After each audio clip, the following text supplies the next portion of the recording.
하나님께서는 그 이스라엘 백성들을 그 애굽의 노예 상태에서 건져 주셨죠. 이제는 그래서 노예가 아닌 이 노예의 멍에를 벗어버리고 이 자유인으로 살게 하셨습니다. 그런데 이 자유는 이스라엘 백성들로 하여금 너희 마음대로 살아가라, 너희 멋대로 살아가라, 이런 자유가 아닙니다.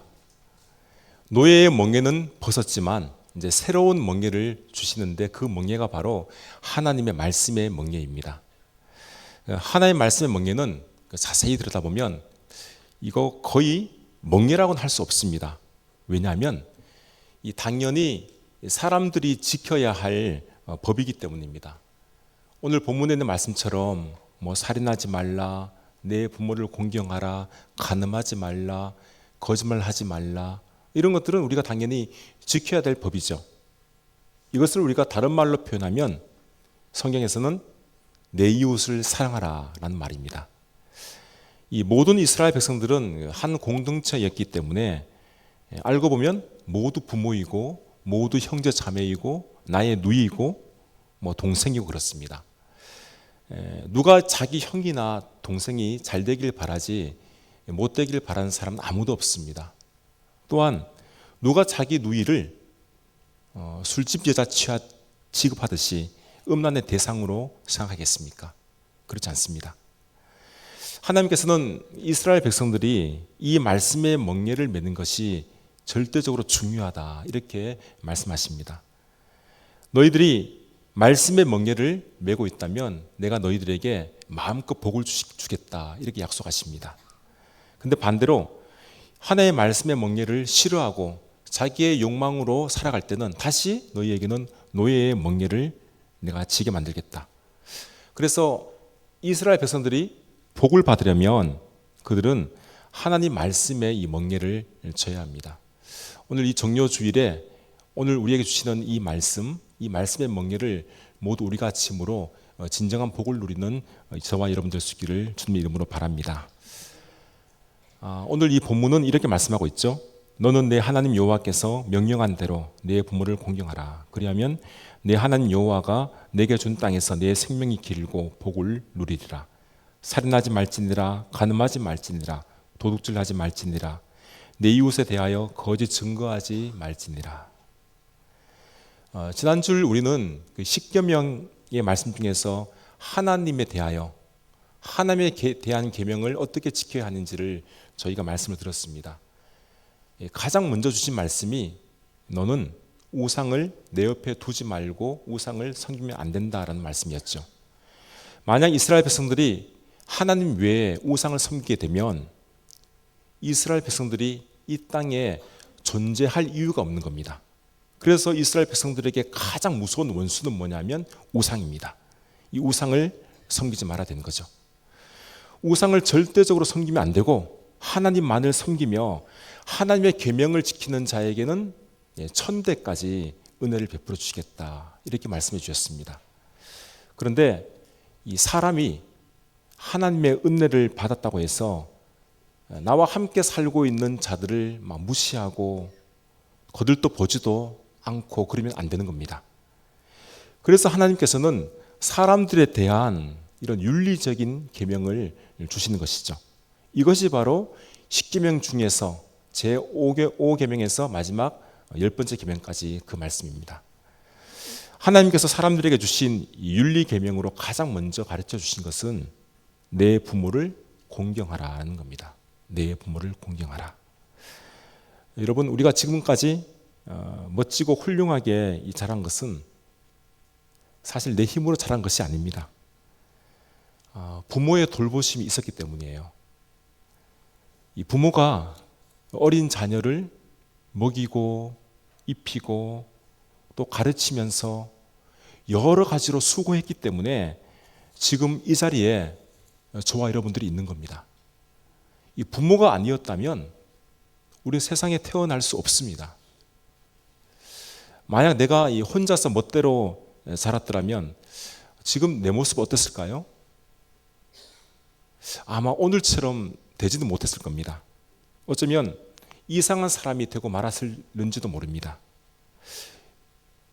여러분, 더욱이 우리가 하나님의 도움이 없었더라면 나는 지금처럼 더욱더 존재하지 못하는 거죠. 하나님께서 나를 보호하시고 인도하셔서 지금 내가 이 자리에 있는 겁니다. 그래서 이 부모를 공경하라는 이 말씀은 부모에게 효를 다하라는 의미도 있겠지만, 이 말씀은 더욱 하나님을 너희가 잘 섬겨라 라는 그 뜻이 있는 겁니다. 우리 에베소서 6장 1절에서 3절까지 말씀에 이렇게 말씀합니다. 자녀들아, 주 안에서 너희 부모에게 순종하라. 이것이 옳으니라. 내 아버지와 어머니를 공경하라. 이것이 약속 있는 첫 계명이니 이는 내가 잘 되고 땅에서 장수하리라. 우리가 이 부모님을 공경하고 부모님 말씀에 순종해야 하는데 이 주 안에서 하라는 겁니다. 주 안에서. 이 말은 부모도 주님 안에 있어야 된다는 이야기죠. 만약 부모가 하나님을 믿지 않고 주님을 대적한다면 자녀의 입장에서는 부모가 먼저가 아니라 주님이 먼저인 겁니다. 그래서 우리가 이 하나님을 섬긴다는 것은 주님 안에서 부모님의 말씀을 잘 듣고 부모를 공경하는 것입니다. 그렇게 하면 하나님께서 복을 주시는데 네 땅에서 내 생명이 길리라. 이 장수의 복을 주시는 것이죠. 즉 이스라엘 백성들이 가나안 땅에 들어가 살 텐데 거기서 계속해서 오래 살게 될 것이다.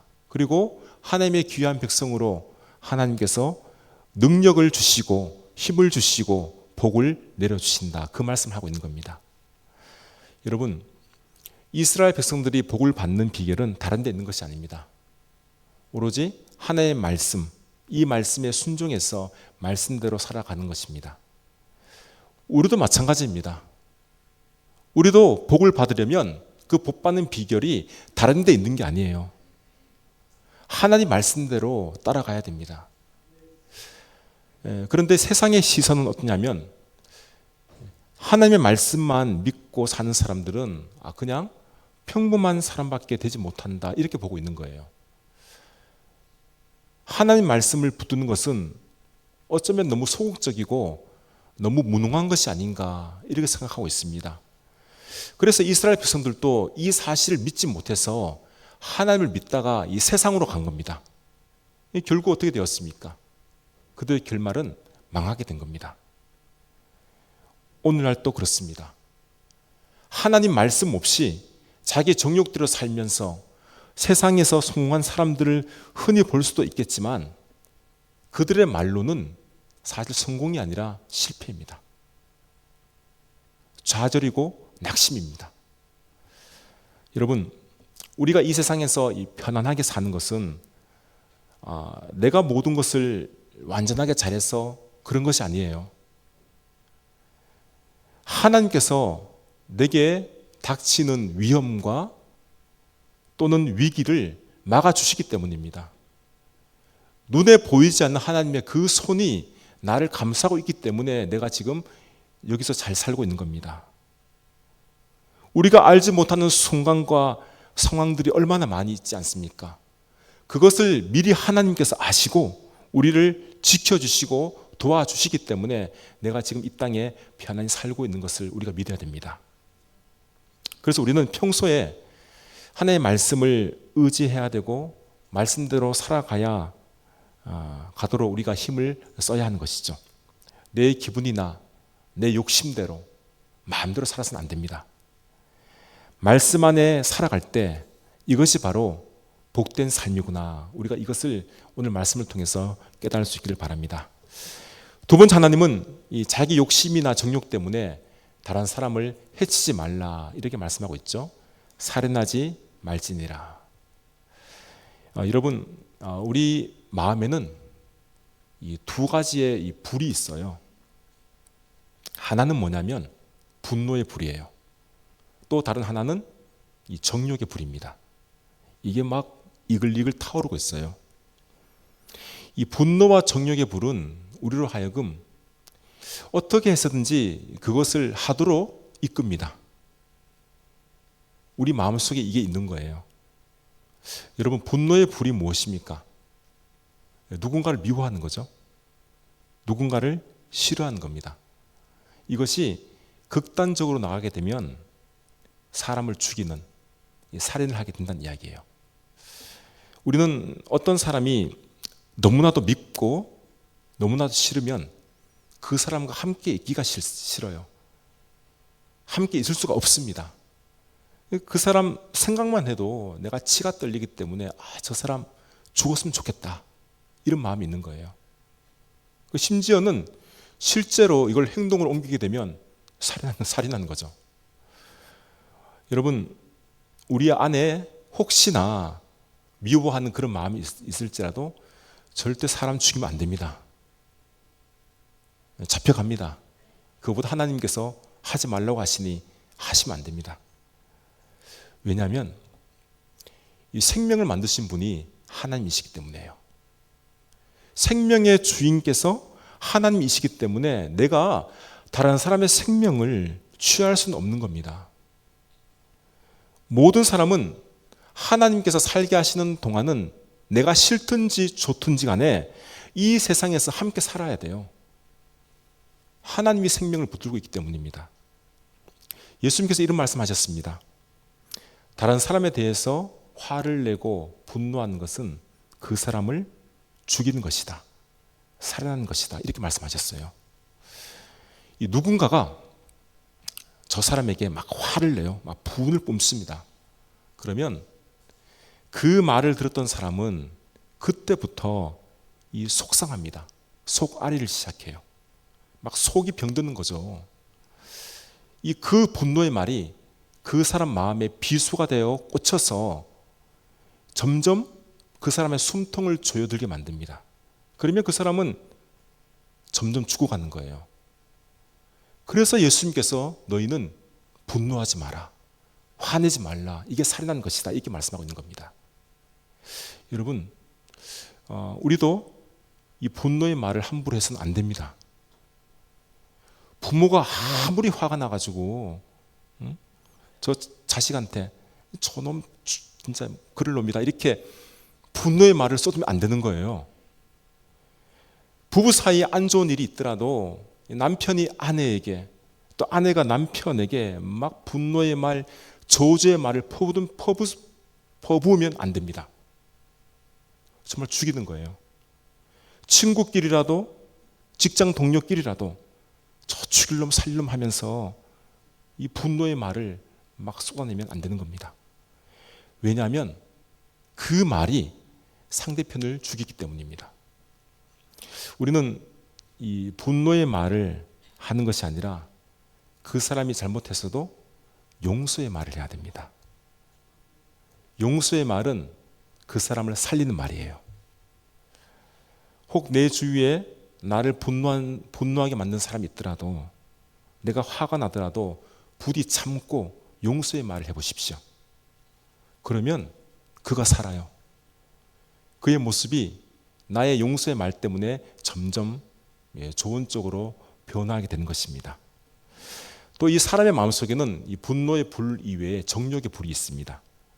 누구나 마음속에 이성에 대한 사랑의 감정이 있고 육체적인 정욕이 있습니다. 여러분, 이성에 대해서 내가 좋은 감정을 느끼는 것은, 그리고 가까이 하고 싶은 마음이 드는 것은, 이건 죄가 아닙니다. 이거는 사람이 가지고 있는 본성이에요. 그런데 중요한 것이 뭐냐면, 내 사랑의 감정이 중요하듯이 다른 사람의 사랑의 감정이 중요하다는 것을 알아야 됩니다. 내가 정말 누군가를 좋아하는 감정이 있어요? 사랑하는 감정이 있습니다. 우리 청년들이 그런 감정이 있다면 그 정상적으로 하면 돼요. 그냥 결혼해서 그 사람을 진심으로 사랑하면 되는 겁니다. 아무런 문제가 없는 거예요. 하나님께서는 당신의 형상으로 이 남자와 여자를 만드셨지 않습니까? 그래서 결혼해서 한 가정을 이루므로 하나님의 형상대로 아름다운 가정을 꾸려가라고 말씀하셨습니다. 그런데 오늘날 이 많은 사람들이 이 하나님의 형상을 파괴하고 있습니다. 이 육체가 자기 것이라 생각해서 자기 마음대로 막 정욕의 불을 더 붙이는 겁니다. 활날 타오르게 만드는 거예요. 그래서 사랑의 감정이 갑자기 일어나게 되면 얼마든지 성관계를 가질 수 있다고 이렇게 생각합니다. 이것은 자신의 감정만 중요하고 다른 사람의 감정은 도무지 살피지 않는 아주 나쁜 행동입니다. 타인의 감정을 짓밟는 몹쓸 행동이란 말이죠. 여러분, 우리 믿는 자들은 내 감정이 중요하듯이 다른 사람의 감정도 중요하게 여기고 그 사람을 존중이 되어야 됩니다. 그래야만 오늘 말씀처럼 간음하지 않습니다. 이게 간음하지 말지니라입니다. 우리 세 번째, 하나님께서는 도둑질하지 말라고 말씀하십니다. 이것은 다른 사람의 재산이나 소유를 소중하게 생각하라는 뜻입니다. 많은 사람들은 자기 행복만 중요하게 생각해서 자기 행복을 위해서라면 다른 사람의 행복을 파괴하는 것은 아무것도 아니다, 이렇게 여기고 있습니다. 그러나 하나님의 백성은 자기 행복이 중요한 것처럼 다른 사람의 행복도 중요하게 여길 줄 알아야 됩니다. 남들이 수고하여 번 그 재산을 내가 쉽게 차지하려고 하면 안 되는 거예요. 그러면 도둑질하는 겁니다. 반드시 내가 수고하고 땀을 흘려서 자기의 행복을 만들어야 됩니다. 여러분, 행복할 권리가 없는 사람은 아무도 없어요. 누구든지 하나밖에 없는 이 생명을 가지고 있고 한 번밖에 없는 인생을 살아가고 있는 거예요. 이것을 우리가 소중하게 생각해야 됩니다. 진정한 사랑은 자기 행복을 추구하는 것이 아니죠. 다른 사람의 행복을 귀하게 여기고 그것을 무너뜨리지 않고 인정해 주는 것이 이 사랑의 출발점입니다. 그리고 우리가 이 한 걸음 더 나아간다면 다른 사람들을 행복하기 위해서는 자기 것을 좀 깨트려야 돼요. 자기 옥합을 깨트려서 나누어 줘야 됩니다. 그러면 그 사람은 하나님의 귀한 복을 받습니다. 이렇게 한다면 우리 사회는, 또 우리 공동체는, 또 우리 교회는 참으로 행복한 이 신앙의 공동체가 될 것입니다. 네 번째, 하나님은 이렇게 말씀합니다. 이웃을 위하여 거짓 증거를 하지 말라. 이것은 단순히 거짓말을 하느냐 안 하느냐 그 문제가 아니에요. 어떤 아주 중요한 순간이 오게 됩니다.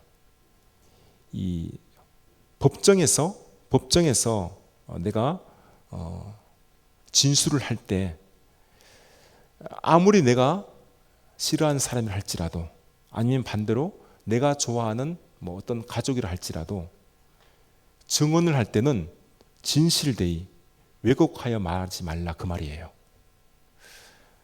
우리나라 사람은 이 정에 약합니다. 인정에 많이 끌리는 거죠. 학연, 지연, 혈연, 이런 정에 끌리니까 웬만하면 이런 사람들이 한 그룹을 이루게 되고, 그리고 좋은 관계를 유지하려고 합니다. 이것이 그냥 도리인 줄 알기 때문이죠.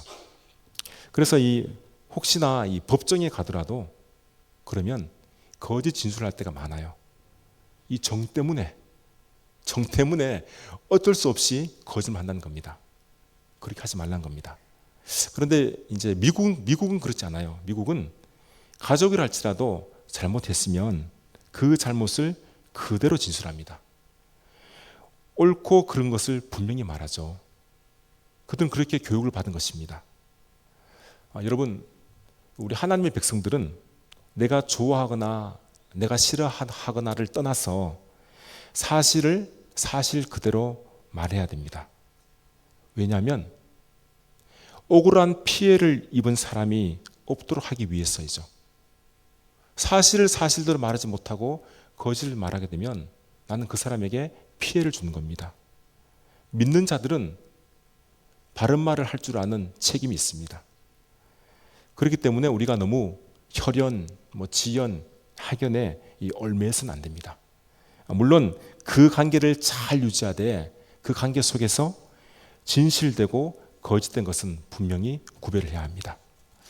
여러분, 오늘날 사람들은 너무나도 이 공적인 위치에서 거짓말을 많이 하는 것을 우리가 보게 됩니다. 공약을 낸다든지 아니면 청문회에서 답변할 때 보면은 정말 저 사람이 진실을 말하고 있는가 이런 의심이 들 정도입니다. 왜냐하면 나중에 보니까 자기들이 했던 말이 다 거짓말이에요. 다 증명이 되는 것이죠. 여러분, 우리 믿는 자들은 거짓말을 하지 말아야 됩니다. 그 거짓말이 어쩔 수 없이 하는 하얀 거짓말이라 할지라도 이것도 될 수 있는 대로 하지 말아야 됩니다. 여러분, 마귀의 본질이 뭔지 아십니까? 마귀의 본질은 예수님께서 하신 말씀이 요한복음 8장 44절에 너희는 너희 아비 마귀에서 났으니 너희 아비의 욕심대로 너희도 행하고자 하느니라. 그는 처음부터 살인한 자요.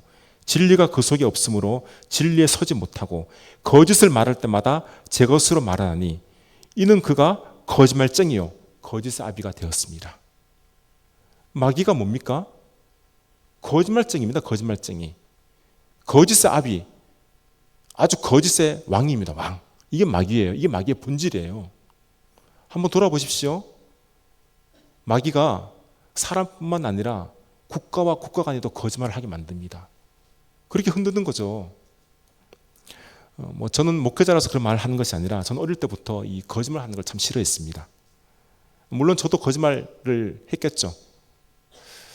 근데 거짓말 하는 사람을 보면 어떨 때는 그가 사람으로 보이지 않을 때도 있었어요. 너무 싫어해가지고요. 지금도 제게는 그런 마음이 있습니다.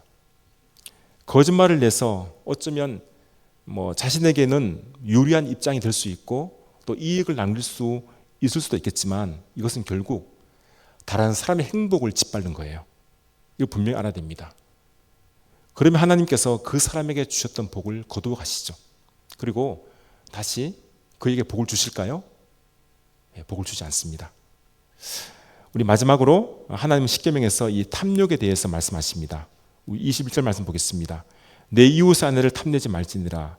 내 이웃의 집이나 그의 밭이나 그의 남종이나 그의 여종이나 그의 소나 그의 낙이나 내 이웃의 모든 소유를 탐내지 말지니라. 우리의 본성에도 이 소유하고자 하는 소유욕이 있습니다. 그래서 이 소유욕은 죄가 아닙니다. 그런데 이 욕구가 범위를 벗어나게 되면 이게 죄가 되는 거예요. 그것이 바로 탐심이고 탐욕입니다. 가령 우리가 이 먹고 사는 것에 돈은 반드시 필요한 도구입니다. 돈이 있어야 우리가 먹고 자녀들도 교육시키고 또 필요한 일들 내가 하고 싶은 것도 할 수 있습니다. 어느 정도의 재산은 우리에게 꼭 필요합니다. 그런데 이 마음에 욕심이 생기게 되면 내가 좀 더 가져야지. 내가 좀 더 잘 살기 위해서 이 가져야 되는 이런 욕구가 막 올라오기 때문에 막 돈을 막 모으기 시작합니다. 수단과 방법도 가리지 않고 막 돈을 막 모으는 거예요. 그런데 여러분, 이것이 바로 이 탐욕이란 말입니다. 비단 돈만이 아니죠. 오늘 본문의 말씀처럼 다른 사람의 아내도, 다른 사람의 집도, 그의 재산도, 그가 가지고 있는 모든 것들에 대해서 욕심이 들기 시작합니다. 남들이 가진 것 나 다 가지고 싶어요. 가지게 되면 어떨까요? 더 갖고 싶어요. 이게 사람의 본성이에요. 이것이 욕심이고 탐욕입니다. 여러분, 하나님께서는 탐내지 말라고 말씀하십니다. 왜냐하면 이 탐심은 양파 껍질을 계속 벗기는 것 같아요. 양파 껍질을 벗기면 또 뭐가 나옵니까? 또 양파 껍질이 나와요. 또 벗기면 또 나와요. 계속해서 탐욕과 욕심이 이렇게 물고 이어진다는 이야기죠. 여러분, 우리가 이 탐욕과 이 탐심을 이기는 방법이 있습니다. 그 방법이 뭐냐면 자기를 비우는 거예요. 자기를 비우는 훈련을 해야 합니다. 자기 안에 있는 더러운 것들을 다 끄집어내고 자기를 비우면서 그 안에 다른 것을 채워야 돼요. 여러분, 비어있는 이 안에 무엇을 채워야 되겠습니까? 바로 하나님의 말씀입니다. 말씀을 채워야 돼요. 사도 바울은 빌립보서 4장 11절 이하에서 이렇게 말씀하고 있습니다. 내가 궁핍함으로 말하는 것이 아니니라. 어떠한 형편에서든지 나는 자족하기를 배웠노니 나는 비천에 처할 줄도 알고 풍부에 처할 줄도 알아. 모든 일, 곧 배부름과 배고픔과 풍부와 궁핍에도 처할 줄 아는 일체의 비결을 배웠노라. 내게 능력 주신 자 안에서 내가 모든 것을 할 수 있느니라. 여러분, 하나님의 말씀이 내 안에 채워지게 되면 나는 자족하게 됩니다. 있어도 없어도 그냥 만족한 삶을 내가 살게 되는 거예요. 내가 많이 가지고 있으면 그 많은 것으로 하나님의 나라를 위해 이것을 씁니다. 내가 가진 것이 없어요. 그래도 내가 더 가져야겠다, 이런 욕심이 없어지게 됩니다. 거저 있는 것으로 만족하고 사는 것이죠. 불편함이 없습니다. 이게 자족하는 마음이에요. 왜냐하면 나에게 힘이 있는 것이 아니라 사도 바울이 말한 것처럼 하나님께서 그렇게 할 수 있도록 능력을 주시는 겁니다. 내게 능력 주신 자 안에서 내가 모든 것을 할 수 있느니라. 이것이 바로 이 탐욕, 탐심을 누를 수 있는 이 비결입니다. 여러분, 우리 안에 있는 이 모든 욕심을 다 내려놓을 수 있기를 바랍니다. 그 욕심이 죄를 낳습니다. 이 죄가 자라게 되면 어떻게 됩니까? 사망, 죽습니다. 결국 탐욕, 탐심 때문에 결과는 죽음입니다. 오늘 주신 말씀, 우리 십계명의 이 말씀 중에서 이 사람들에 대한 계명, 윤리 계명을 우리가 잘 지킬 수 있는 자들이 될 수 있기 바랍니다. 윤리적인 계명을 잘 지킨다면 우리의 모든 이웃들이 하나님을 보게 될 것입니다. 오늘 한 주를 살아가면서 이 고난 주간 특별히 십계명의 이 말씀들을 기억하시고 이 계명을 통해서 하나님께 말로 닿을 수 없는 풍성한 은혜를 누리는 저와 여러분들 수 있기를 주님의 이름으로 기원합니다.